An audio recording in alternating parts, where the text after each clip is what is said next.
really is, but really most unique is this special playing field that Donald Ross said, "I rarely find a property so well suited for a golf course." All of us at the USGA agree. It is a testament to our relationship with Oakland Hills in the incredible history that we share together. And I might mention that this run of championships that you see behind me is quite special on a number of fronts. It represents on every front our player journey strategically, the way that we look at it. You think about our relationship with the players. It's a strategic priority in that building relationships when they're playing in our junior championships, up through our amateur championships, and then the Opens. It builds a case with them about what we do for the game in conducting championships and much more to grow the game. There's also an important play on equity, and Oakland Hills has a proud history with women's golf, and we plan to further that. I'm proud to say that the USGA has been about the game since day one, 1894, when we were founded. The US Amateur was our first championship, and oh, by the way, the next day as an afterthought, the US Open was first played, and a few days later was the US Women's Amateur. We've been about the game, men and women together, since day one, and we're very proud of that, and that's showcased with this lineup. As you all might imagine, it has been a multi-year journey between the USGA and Oakland Hills that has culminated in today's announcement. Reaching this agreement with Oakland Hills Country Club several months ago was a milestone moment for us in the club. Given the breadth of these championships today, it's just remarkable. Given everything the club has been through in the last few weeks, we are honored they wanted to move forward with this announcement and this run of championships in the years that we originally discussed. It's quite amazing. There are many that have played an integral part, and they're too numerous to mention, those from Oakland Hills, but let me mention just a few. Gil Hans and his partner, Jim Wagner.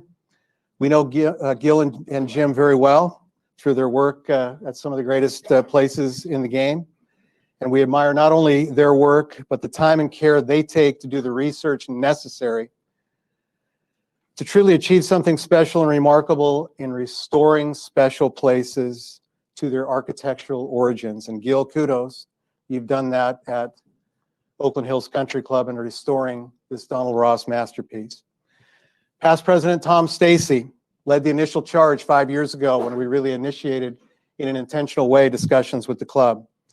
I'll never forget, he and a group of leaders, Don Noble, a few others, Mike Dietz, others, joined us at our annual meeting in 2017 in San Antonio, armed with plans in hand that Gil had shared with them, and asked what would it take to restore our relationship.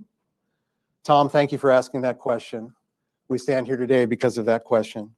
Mike Dietz, past president who followed Tom, whose indomitable and positive spirit and amazing connections here in Motown reintroduced us to Detroit and gave all of us at the USGA the faith that the US Open could return to Detroit and thrive at Oakland Hills Country Club. We couldn't be more excited. Thank you, Mike, for giving us that jump start.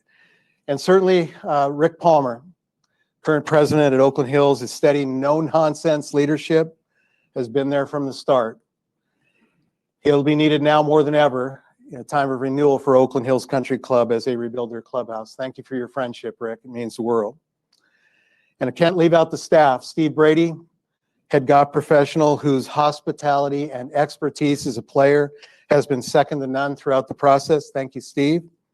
Phil Cafare, director of agronomy, who worked closely with Gil and Jim to bring Gil's work to life at Oakland Hills Country Club. I remember stepping out on some of Phil's turf nurseries a couple of years ago and seeing the various strains of grasses that Phil had cultivated to go into some of what Gil was imagining. And just bravo, Phil, for bringing Gil's work and Jim's work to life. Just really, really amazing, amazing work.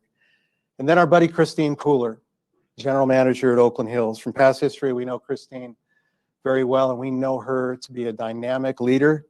She's the right person at the right time in this moment to lead Oakland Hills. And she will raise up a new clubhouse along with their amazing team on the board and the membership. And from ashes will come triumph. And we thank Christine for her leadership and her friendship. We look forward to working with her for many years to come. Our history with Oakland Hills Country Club dates back to 1924. The club has hosted 11 USGA National Championships, including 6 US Opens. Now think about this. When we bring the US Open back here in 2034, it will be 110 years after hosting one here in 1924. Amazing to see a venue with a 110-year history with the US Open. There aren't many of those. And when we say US Open here in, yes, 2051, it will be 100 years since Ben Hogan tamed the monster in an historic and memorable championship on which he later he stated, as some of his remarks included, the toughest 18 holes he had ever seen. Pretty strong from a guy who may be the greatest ball striker that ever lived, at least one of them. You've heard me say this before. Excuse me. You've heard me say this before, but the USGA believes that our venues differentiate our championships from all others. It doesn't matter where a player wins his or her USGA championship. It does matter where they win. As Nick Price said in our championship committee meeting, it does matter where they win their US Open, men or women. Those special moments from the past, whether they're Hogan or Palmer or Nicklaus, those are special moments, and those ghosts of the past do matter to the players. They want to win where those special moments have been created. It makes their championship win, whether an open or an amateur, that much more special. And those ghosts wander the property at Oakland Hills Country Club. And we look forward to making more memories. We could not be more proud and excited that 8 more players are going to be able to say that they earned their USGA title at Oakland Hills Country Club. Not only joining the likes of Ben Hogan, Glenna Collette-Vare, Gene Littler, Arnold Palmer, Jack Nicklaus, Steve Jones, yes, Andy North, to name just a few. It really is an amazing time of renewal, and we look forward to celebrating all of that and more with our great partner at Oakland Hills Country Club. Without further ado, I'd like to now introduce Club President Rick Palmer to take it away. Rick.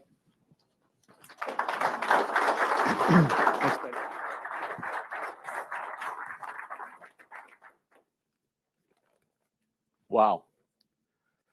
What a great day to be a member at Oakland Hills Country Club. 8 championships, including 2 US Opens in 2034 and 2051, to go along with our previously announced, as John mentioned, 2 US Women's Opens Championship, and a 29-year partnership with the USGA. We are thrilled, excited, and honored. Thank you very much.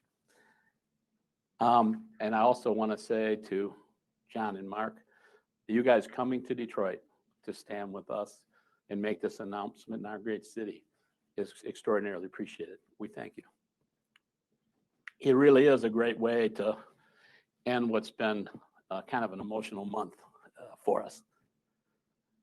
It comes to mind, I'm pretty humbled today. I kind of feel like the offensive lineman that recovered a fumble in the end zone and the referee blew the whistle and said, hey, we won the game, because there are so many people that have made this moment possible. And at the risk of ignoring probably many, I do want to acknowledge a few. As you know, an announcement like this is not just for Oakland Hills, it's for the golf community in Michigan, and it's for the great community and sports town of Southeast Michigan with its economic benefit. Pleased today that Chris Whitten, the Executive Director of the Golf Association of Michigan, and Dave Beechnow, the Executive Director of the Detroit Sports Commission, could be here for the announcement. Secondly, I'll repeat a little bit because John and I didn't rehearse. So our professional staff, Phil Gaffari, Director of Agronomy, Steve Brady, our head professional, member of the Michigan Golf Hall of Fame, and 2-time US Open participant as a player, and Christine Pooler, our General Manager, COO. They have been intricately involved every step of the way, conference calls, meetings, course tours, and your input has been invaluable. We're pleased to have you all. Next, my board of directors that's here, and many of our past presidents and their board of directors, and in particular, our future championship committee, co-chaired by Tom Stacy and Mike Dietz.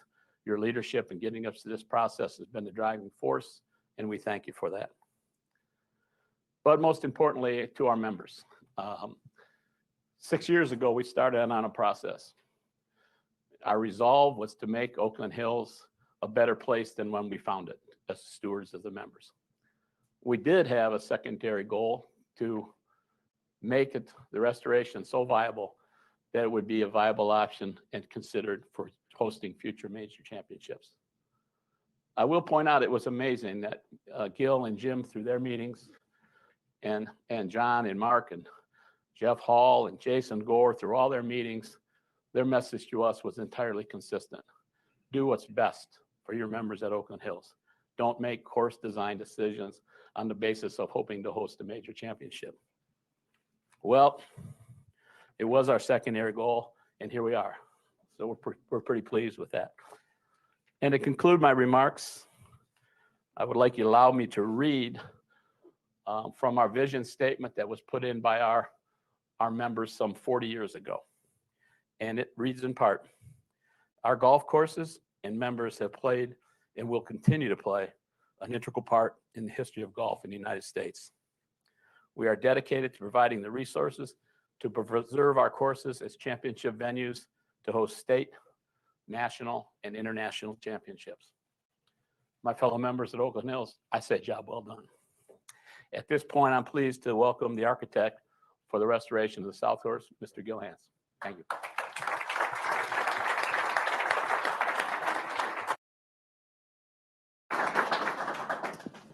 Thank you, Rick. Thanks, everybody. It is indeed a great day for the Oakland Hills Country Club. Excited to be here. As has been mentioned, it's been about 6 years. Charlie Fritz was the president. We were interviewing at that point in time to be involved in the restoration of the golf course. And I think the thing that we talked an awful lot about was Donald Ross and Ross's input in the design and the quality of what he built, and obviously the magnificence of his creation on the south, but also on the north. And so from that standpoint, we looked at what can we do through the prism of looking at Donald Ross and the original design to create, first and foremost, a great golfing experience for the membership. And then secondly, look at what it takes to host a major championship at this point in time. We had a little bit of a detour on the way. Appropriately, the membership wanted us to take a second look at the master plan, and we did so. And I think ultimately it turned out that it was better. It made the project better, it made the outcome better, and it ultimately made this a result that I think all the membership at Oakland Hills can feel very proud of. So from that standpoint, we researched, we looked at the 1929 U.S. Women's Amateur Program, which came our way through the archives of the club. We really tried the best that we possibly could to put back what Donald Ross had created. We had some great talented people working with us out on the golf course, principally from our standpoint. Kai Golby and Blake Conant did a lot of the shaping work out on the course, and their passion and their attention to detail frequently was maddening to me. But at the end of the day, it really made sure that everything turned out for the best.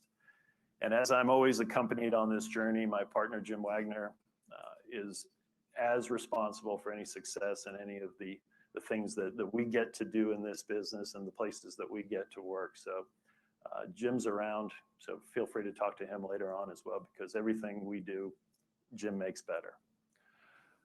When you work on a project and you spend time, when we look back on this, we were talking about being down here at the DAC, and I was fully expecting the summer of 2020 was going to be spent coming down to baseball games and really having a good time in downtown Detroit. Then this pandemic thing got in the way. So I spent a lot more time driving from my home in Philadelphia to Detroit because of the lack of air travel, or at least worried about air travel, than I did actually going to any baseball games or spending any time downtown. But it was an interesting time for us to do a project. I mean, everybody was so focused on what was happening on site. We were very involved in all of the details. And our partner in that as well was Phil Cavari, the golf course superintendent, and his team. And I can honestly say that we have rarely worked with a team as dedicated and as competent in doing what they do, but also grasping and understanding the architectural work that was being done. Never letting any detail go unnoticed, making sure that we got everything right and that we put everything in the ground in the right way, all the infrastructural improvements that occurred that the membership supported and put in. So from that standpoint, our partner in the dirt, Phil, your whole team, they were amazing. We get to superintendents, unfortunately, in my mind, I think they're the least appreciated people in our business. As architects, we get to stand up here and make speeches and kiss babies and shake hands. But at the end of the day, it's the superintendents who make our work come to life.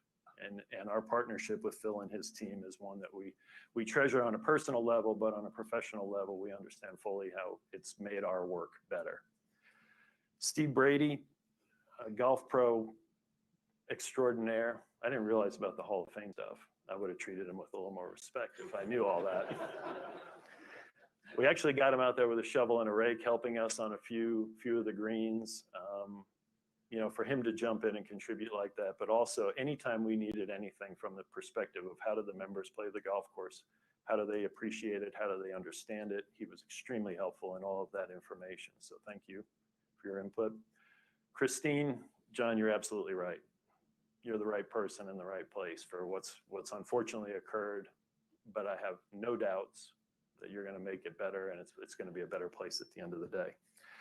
The leadership, Rick, Mike, Tom, all the guys who stuck with us through the entire process, the board who gave us the freedom and the flexibility to make decisions in the field, because at the end of the day, that's where the real stuff happens. You know, you have a plan in your hand and you have a concept and an idea, but when you're physically building, something occurs to you or something comes up or something can possibly be made better. We couldn't have asked for more support than we got from the leadership at the club. And from that standpoint, I want to say thank you to all of you. It's a fun day for us. It's an exciting day. It's not in any way, shape, or form a culmination of the work that we've done. This is an ongoing process, and we're excited to be partnered with the club and be partnered with the USGA and trying to make all the championships that are going to occur here better. So thank you. And with that, man who needs no introduction. Oh, you're going to introduce him. I will step aside.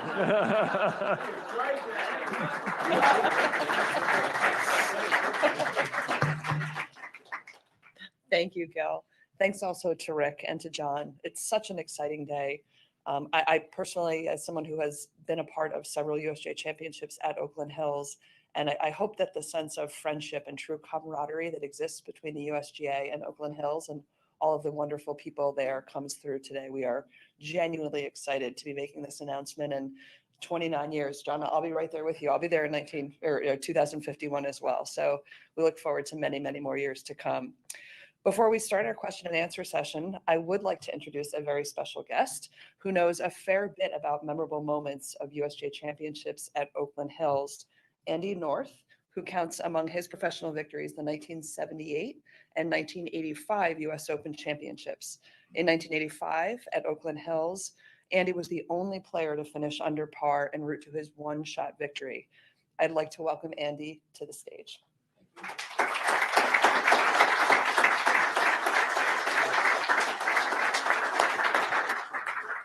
Since I'm older than these guys, I get to sit down. That's nice of you. Thank you. Oh, God. Feet above, ball tends to slide out going right. What a... Oh, my goodness! What a shot.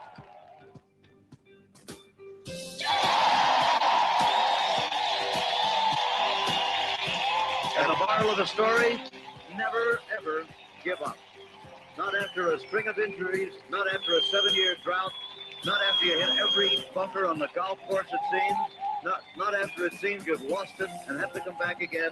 Never give up. And Andy North didn't. Here today. I'm sure watching that brings back some memories, evokes some memories. Can you offer a few thoughts and recollections about your victory at Oakland Hills in 1985? Before I get started there, I want to congratulate Oakland Hills and the USGA for making great decisions.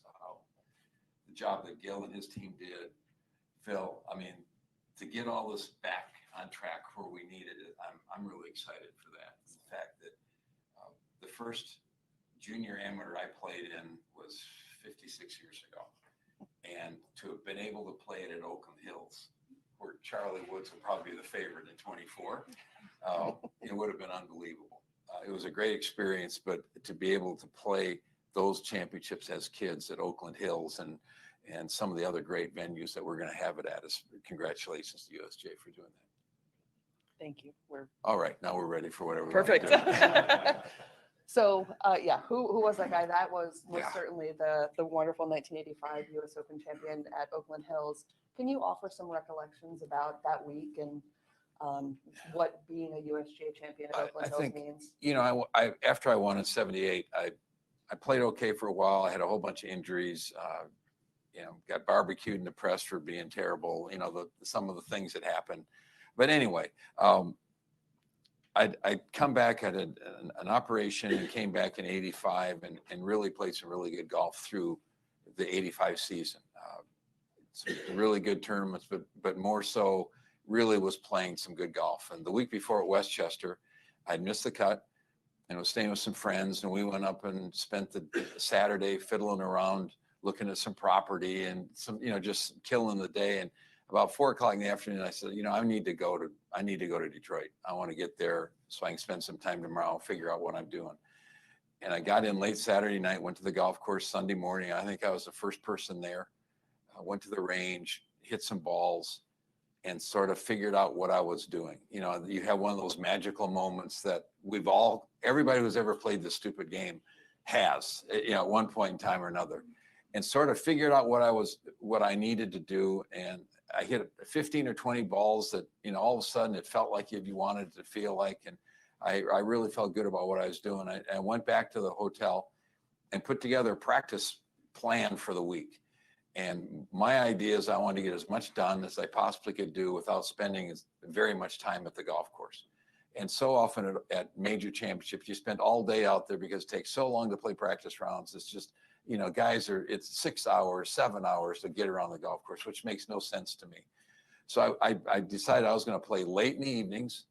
I went back out Sunday afternoon and played 9 holes at about 5 o'clock. Only person there, hit extra chips, extra putts, whatever you needed to do to try to figure out what you're doing. I did the same thing all week long. I played back 9 at 7:30 in the morning on Monday, Tuesday, Wednesday, and then played the front 9 late in the day. And I felt like we had some rain come in on Wednesday.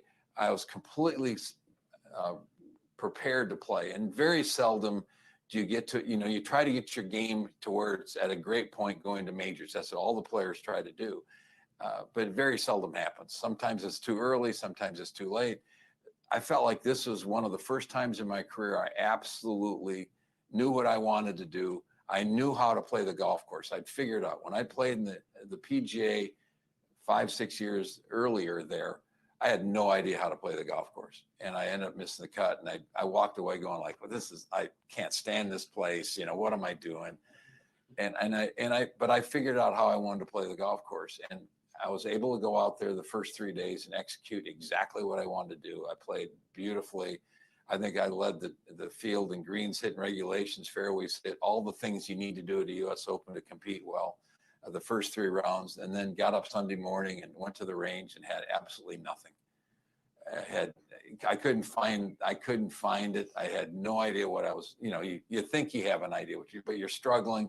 I didn't hit very many solid shots, and I really struggled the first 11 holes. I think I was, what would I have been, 4 over maybe the first 11 holes, and I had let everybody back in the golf tournament. And I hit it in the right-hand bunker that doesn't exist at 12 anymore off the tee, and hit a 5-iron out of that bunker to lay up down in that area in that valley short where you've got a 9-iron or pitching wedge left. And the shot I hit out of the bunker at 12 all of a sudden felt right. You know, it was one of those that you had a good feeling again. I hit a beautiful 3rd shot in there, missed a short putt for birdie.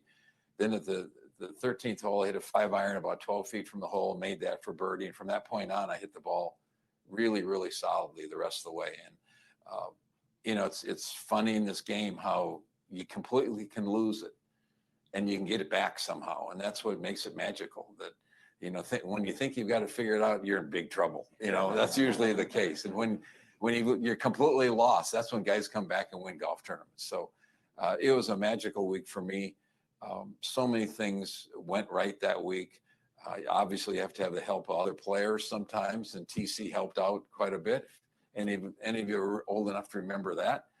But all in all, it was a great experience, and it's something that you take an awful lot of pride in to be able to win on a great golf course. And I think that's the first time anybody had broken par at Oakland Hills in a major championship. So that was pretty cool. And Andy, John talked about two things that you've touched on, and I just wanted to ask you to elaborate a little bit, both the concept of winning on a cathedral of the game like Oakland Hills, and then also the player journey. You know, you talked about what an opportunity it is for a junior player to experience their first, junior major experience at a club like Oakland Hills. Can you talk about how important those two things are to players? I think first of all, from the journey itself, I was a huge fan of the USGA from the time I was a little kid. To play in the US Junior was the ultimate event to play in. And I was lucky enough to qualify a couple of times to get to play, and I got beat in the finals at Twin Hills in Oklahoma City a million years ago, in '67, I think it was. I played in the National Amateur when it was match play. I think I played 4 years in a row in that, and the qualifying process, whatever. The US Open, I tried qualifying for the US Open 10 times before I got in. I started at 15 years old and would, go out there and figure I'm going to do this. And, you're playing junior golf with guys. Jim Simons was one of my best friends from junior golf that he qualified as a 17 or 18 or maybe 18-year-old at Marion, and actually probably should have won the golf tournament. I had a great chance to win the golf tournament that these two guys, Trevino and Nicholas, ended up beating him. So, that whole journey to the USGA, in my opinion, did things the right way. They set the golf courses up the right way. I love the fact that par was a really good score. You had to be able to play golf to make pars on their championships. And then finally got in the US Open and it loved it. I thought, one is to me, it was the best event in the world.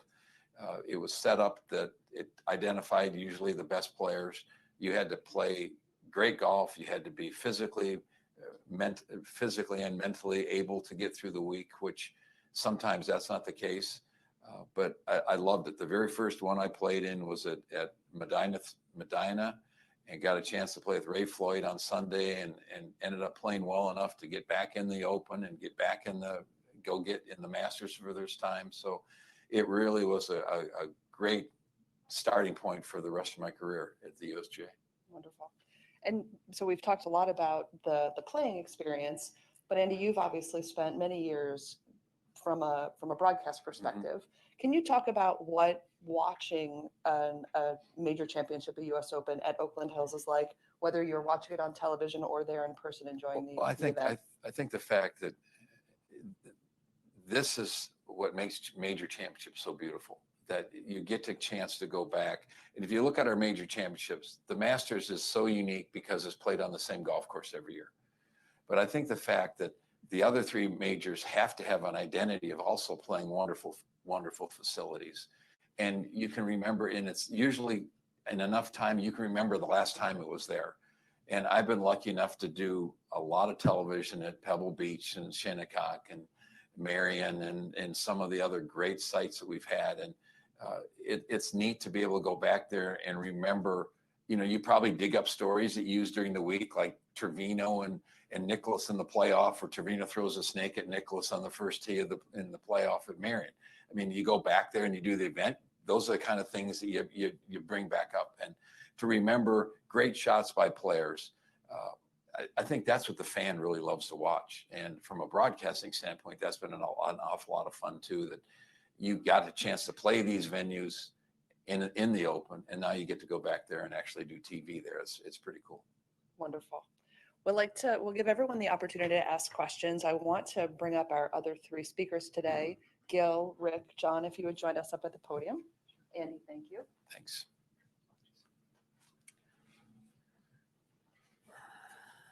While they get settled, we are going to take questions both from in the room and also from everyone who's joined us. So everyone knows, we have more than 125 folks who have joined us from across the country on the Cisco WebEx. So thank you again to all of you for joining us as well. I'll open it to questions. Oh, on the right, please. John, this is for you. You spoke about the meeting, the annual meeting in 2017 with Tom Stacy, and saying that he asked you what would it take to restore a relationship. What did it take, and why did the relationship need restoring? What was there an issue there? No, I think it was more about the process and the place that Oakland Hills Country Club was in with the golf course. They were on a journey. They wanted to achieve some things. And the question did come, what do we need to do to host a major championship? And Rick said it. I think it is a theme for us. It is a genuine belief that these great clubs need to do what's best for their membership. We can adjust the great venues from the masters that created them, the Donald Rosses, the William Flynn's, the Hugh Wilsons, all of those. The bones are there. You can play a major championship on many of them, but wasn't for us to come in and tell Oakland Hills what to do to have another U.S. Open or a U.S. Women's Open. It was really about doing what was right for their members, getting to know them better, building on that relationship that we'd always have with some of the new leadership. It was that simple. This question is for Rick and John. In what way, if at all, did the fire last month impact discussions between the two groups? Did it speed up announcements? Or No, it didn't. We had concluded the process, a very thorough process, extremely thorough process that took 5 or 6 years. When we were asked and awarded the U.S. Women's Open, we were asked to come to New York. These other championships were done. They were completed. We had that, and we were just waiting on our partners to say when the time and place the announcement. I will quickly say that the fact that when these got announced after the fire, that within days, the support of Reg Jones, who's the outside the ropes guy, in terms of what we're going to do for our members for really the next multiple seasons, and John and Mark going to us and say, we stand with you. Are you ready to host a 2024 U.S. Junior? And our membership said, not only ready, we need it, and we're going to have it. And we won't have a clubhouse, but we're going to host the best U.S. Junior that's ever been hosted. So none of this affected, the fire didn't affect any of it. If I could just add to that a little bit, I would like to, Mark Hill, would you raise your hand? Let folks see you. Mark is my partner in crime. We along with other members of my team and Beth and Julia, but we do this together, and please get to know Mark. I would say too, we were sitting in a USGA Executive Committee meeting the morning of the fire, and all of us within the USGA were horrified to see what had happened. And our first thought was, boy, we hope everybody's okay. And communicated with Christine as soon as I saw the images, and we found out, thankfully, that everybody was okay. And even better, the heroic firefighters to get all that wonderful memorabilia out of the clubhouse. What a great story that is, the human chain. But I will say this, we did touch base with the club. We did go back, and it just is a testament to the partnership and, more importantly, the friendship I think that we all feel at the USGA with Oakland Hills Country Club. Special people, that we gave them the opportunity to defer today, to defer the U.S. Junior Amateur. But no, we didn't want to do it, but we wanted to do what they wanted to do out of respect for our friends. And they said, no, we're going to do this, and it's going to be amazing. And we know that it will be. We've got a number of members of our team reaching out to the club, Christine, Rick, Reg Jones, our director of U.S. Open Championships, as well as Mary Lopazinski with merchandise, helping with fixtures for their new golf shop, and Steve, and a number of members of our team. I think for us, this partnership, for it to be really a partnership, you're in it thick and thin, and we'll be there in the long term for Oakland Hills Country Club. Mr. in front. Rick, can you just kind of share your emotions from the fire, and then to have this good news be out for the world? Our emotions, it's a great day. The process that our team has gone through and our incredible members. We are well on our way to not only preparing for the next 2 or 3 golf seasons and what that experience looked like, but our rebuild process is engaged. It'll be a member-driven process. We have contracted with the architect for the initial design.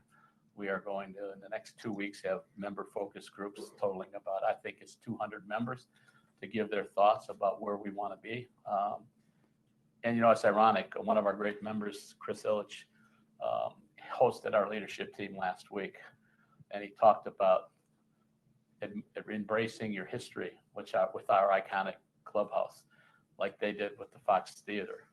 And he also talked about preparing for the future and how do we future-proof our clubhouse, just like we future-proofed our golf course with the investment in the infrastructure under the ground. So it would be a member-driven process and ultimately proposed and approved by the members. But I have no doubt that our membership will step to the plate, and we will have very soon a state-of-the-art, beautiful, iconic clubhouse.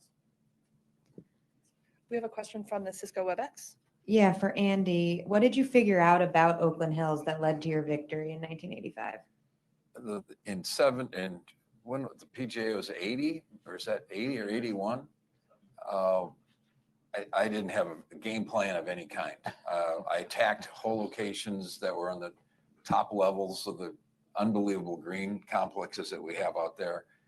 And I knocked it over a bunch of greens where you're making X's, had no idea. And I basically figured out that if I put it in the middle of the green and be putting up to those areas, I didn't hit at many pins that week.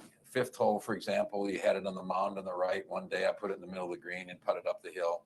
I tried to do that at holes like 13. The one day I got aggressive was on Sunday when I ended up hitting it back to the back left hole location. But overall, I think I played much smarter, and I understood what the architect was trying to get me to do, which I had no clue the first time I played there. Absolutely none. Question on the right. Yep. Go ahead. My question is for Rick. For the young amateurs and the pros that may not be familiar with Oakland Hills, when they come and play, what will be the test of golf that this course will provide them with this new level of a golfer and athlete that is now out there? Oh, you're talking to a 20 handicapper. So it really A is damn good one. I get my shot. So it really, I would defer that, I would think to Gil or somebody smarter than me, because I'm certainly won't be on the practice range with him. Well, I think that we've added length where it's appropriate. We try not to really grab yardage wherever we can, because I think that tends to lead to a disconnect in the golf course. And one of the things we love about these great old golf courses is they're easy to walk. You walk from green right to the next tee. So we've got a few areas where we've added some length, which will be appropriate from a challenge standpoint. A few areas where we've shifted fairway bunkers downrange. But I think when we get down to these major championships, it all comes down to it's rough and firm greens. And if we can get firm greens, then I think we'll have the best challenge possible, and the infrastructure underneath the greens and Phil's talents will allow that to happen as long as the weather allows that to happen. So I think from an appropriate challenge, all the infrastructure is in the ground. As Andy mentioned, those putting greens are some of the finest examples anywhere. I mean, just architecturally, all the different hole locations, the ability from a setup standpoint for John and his team to vary that, all of that exists within the infrastructure and within the architecture of the course. So I think we've got a golf course that will be an appropriate challenge even in this day and age. If I could just carry on that, I think there is an important point that the club did make a major and an amazing commitment, as Gil referenced, subsurface wise, not just in the putting greens, but throughout the golf course. In the summer when we come in the upper Midwest, and it's probably going to rain, right? It just will. The Oakland Hills Country Club is prepared to get water off the golf course. And as Gil said, for us, at the USGA anyway, our DNA is to really provide, if we can, until we put domes over golf courses, it still is an outdoor game, but a firm and fast golf course, because we believe the best players, whether they're in the junior amateur or the men's or women's opens, will rise to the top. It's not just controlling your ball up in the air, but thinking about what happens to it when it hits the ground. The best players really think differently about that. And it separates them if we can create those types of conditions. And just the architecture at Oakland Hills, playing from knoll to knoll, and I think some of the tree removal, some of that is just lends itself to something very special. Another question in front? Yeah, Andy, from the time that, you won your championship there in 1985 until you teed up, I assume, in 2034 at the next US Open. How different does this course look to you? I know you played it in the fall. I mean, is it recognizable at all to you? How different?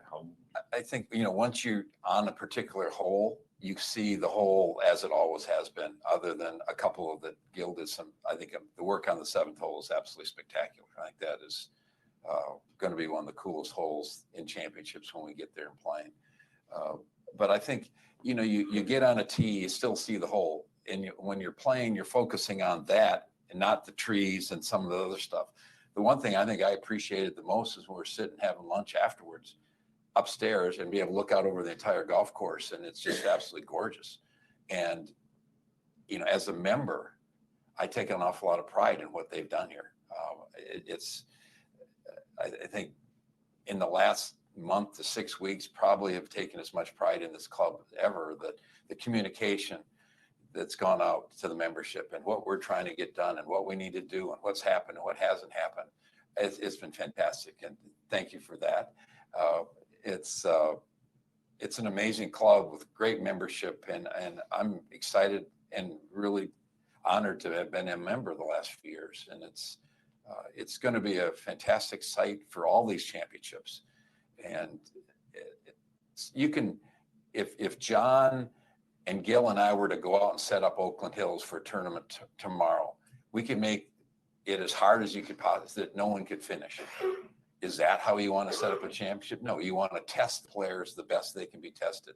You can basically set the golf course up and dictate what kind of score is going to be shot that day. And you have to, that's the beauty of the people who are really good at setting them up, is can you get it to test the players the best you can possibly test them, but still have it fair. And that's all that we ever care about, is that we don't care how hard it is if it's fair. If it tests you to the limit that you've got a headache for a month after you play there, that's part of the deal. But I think that's what the USGA has been known for and has done so well over the history of the organization. Rick, what can you tell us about construction plans for the clubhouse timetable? I know you said that it won't be ready in 2024, but what do you know at this point? Well, thank you for the question. What we've done, as we said, our governance, it's the first thing is we've got to get the demolition done, and our construction plans and that process completed.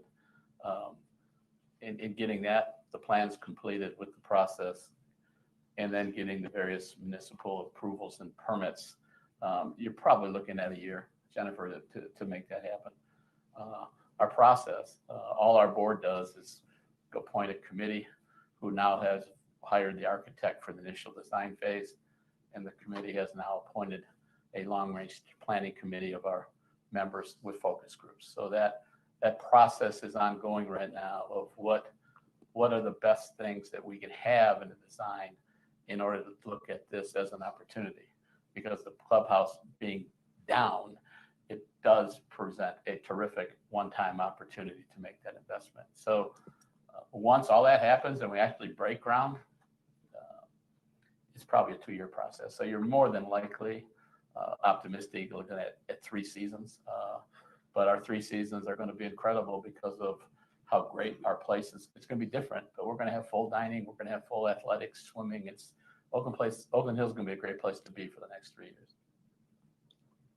I think we have another question on the WebEx. For Gil, what was the average percentage of green space recovered, and which greens had the largest amount recovered? Jim? Yeah. Phil? Yeah. I would say we probably averaged about 25 to 30% additional space on greens through the restoration. And scale-wise, boy, what do you think, Phil? 14 is probably the biggest expansion.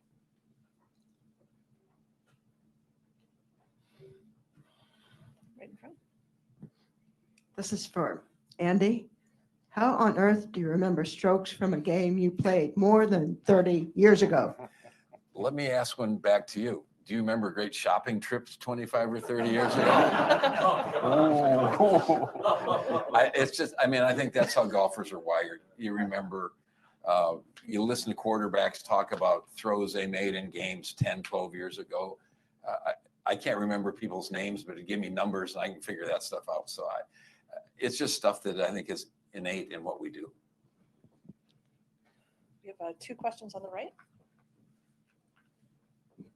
Rick, we heard that much of the memorabilia was recovered. Was anything lost that you know of now or damaged beyond repair or restoration? Well, 2 things on that. Thank you for the question. We recovered the day of the fire, as everybody talks about our employees and our firefighters getting things out while the fire was going on. The other good news is that our construction restoration company was able to access our basement vault where a lot of archives were stored. And we did recover a lot of additional items. That process now, recovering and is it fully restored are 2 different questions because there was water damage and they were wet. So that process is ongoing. And then fortunately with technology, all the beautiful pictures, if you've been there that we should walk down the 2nd floor, including the picture you saw up here, they were not recovered on the 2nd floor, but they're all digitized. So all those things will be able to be recreated and reprinted. And so we're really just talking about the framing. So don't have the answer. I know a lot of people want to know the answer, but we just don't have it at this time in terms of percentages and a full inventory. I just have one more quick question for Andy, if you will. I know the state of Michigan has so many golfers, so many courses, I think record setting. What do you remember about being in this area in suburban Detroit and winning in '85, about the fans, about the galleries, and even just in your travels back here and as a member at Oakland Hills? Yeah, That makes this area special. I mean, I think you look at Wisconsin, Michigan, Iowa, Minnesota, the upper Midwest has some of the best golf anywhere in the world. And the people are so gung-ho to play, they understand the game. It's fun to go places where people understand when you've hit a good shot, when you haven't hit a good shot. You know, people talk about that about Scotland particularly, where they won't clap for a shot that you hit close if they know it wasn't the right shot to hit. And I think that's the same way here. When you get around sports fans that understand the competing part of it and have played the golf courses and that sort of thing, it's fantastic. And I've been very, very fortunate in the state of Michigan golf-wise, and I always look forward to coming back. We have time for one more question, and then for all of our media members in attendance, all of our guests will be available for interviews following the program. But Pete, one last question. Question for Gil. You were mentioning earlier you were giving praise to Steve and Phil for helping you during the restoration. And then when Rick mentioned the 20 handicap, or like most honest golfers are, you have to obviously focus on the members' happiness and their fun and their enjoyment, but yet balance that with really stiffening up the course to make so you can host all these amateurs and opens. Can you give me an example of one particular hole that maybe changed in a way where it's playable and more fun for the members, but also it's going to be difficult at all of these championships? Yeah, I think maybe not one particular hole, but I just think generally speaking, we looked at widening fairways in landing areas where somebody like Rick or myself would hit a golf ball as opposed to where a professional is going to hit it. So I think off the tee, it's a little bit more generous for the members and then tightens up as we get closer to the landing areas for professionals. I think the other part of it is just opening a lot of the greens in the front. You know, a lot of them have been pinched off over a period of time. And so now members who will like to hit those types of recovery shots where balls can release and run through the front of the green, whereas professional golfers really never look at that. The only time they look at that as an option as a recovery. Right? If they're in the fairway, they're not thinking, oh, this will be fun to bump and run a shot into the green. They're looking at flying it. It's an aerial game for them. And if they get in trouble, get in the rough or get in a bunker, then they might have to try and utilize it. So it makes it more interesting for the professional golfer on a recovery level, but it makes it much more playable for the members having those greens open in front. So I think those 2 changes accomplish an awful lot for the membership. Can I jump in there too a little bit? The great architects like Gil and Jim are able to create situations where it's harder for the professional than it is for the 20 handicap. And to me, that's when they've done a great job by length, openings, whatever, and whole locations, that sort of thing. So I think they've really done that here. If I could just add to that briefly, I think from a USGA perspective, for us, it's about variety and angles. Maybe a few fairways will be a little bit wider, but these magnificent putting greens that are now 20 to 30% larger afford hole locations that it happens everywhere that are lost over time. They've now been restored.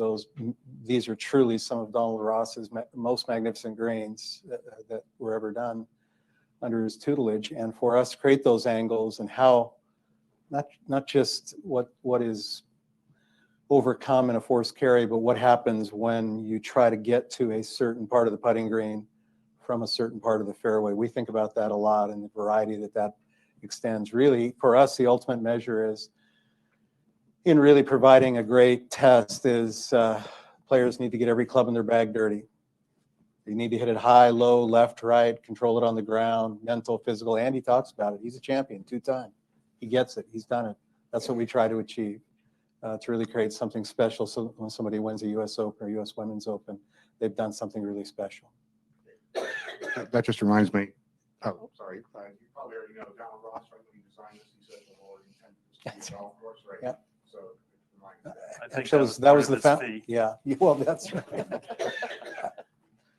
Gil, John, Rick, Andy, thank you so much for sharing your insights and your special memories today. This has truly been an exciting day for the USGA, for our friends at Oakland Hills, and for golf fans both here in Detroit and across the country. Thank you to everyone for joining us, and a sincere, heartfelt thank you to everyone at Oakland Hills for your continued partnership and friendship. We're also grateful to our teammates from the USGA Museum who traveled here from New Jersey today to share some of the artifacts that share stories of the USGA championships that have been held at Oakland Hills over the years. I encourage you, if you didn't have a chance to before the program, to stop by and view some of these amazing memories that have been made at Oakland Hills and a taste of things that will come in years to come. I hope everyone can join us. Yes. I might add, their website is knockout. My daughter works at the museum, and on that website is killer. I love it. I mean, you stop, you just keep, you catch Andy. I mean, bang, and then you just keep looking. It's a very long and interesting website. So watch that website. Well, thank you. All right. I agree. I'll take care. I was going to say check right in my pocket. Again, yeah. thank you all for being here for this special day and special announcement. I hope you can all join us for lunch, and we'll look forward to seeing you for many, many years to come. Thanks so much.